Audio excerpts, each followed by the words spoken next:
श्री भगवती स्तोत्रम। जय भगवती देवी नमो वरदे, जय पाप विनाशिनी बहु फल दे। जय शुंभ निशुंभ कपाल धरे, प्रणमामि तु देवी नराति हरे। जय चंद्र दिवाकर नेत्र धरे, जय पावक भूषित वक्त्रवरे। जय भैरव देह नीलीन परे, जय अंधक दैत्य विशोष करे।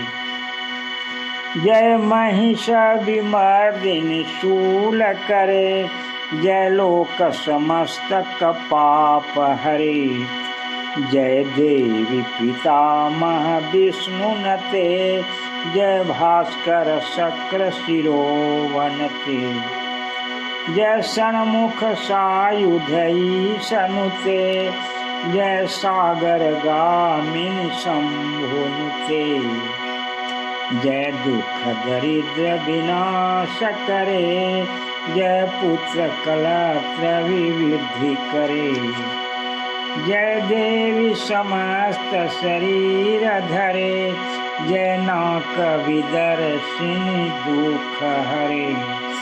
जय व्याधि विनाशिनी मोक्ष करे, जय वांछित दायिनी सिद्धि वरे। एतद्व्यासकृतं स्तोत्रं यः पठे नियतः शुचिः, गृहे वा शुद्धभावेन प्रीता भगवती सदा।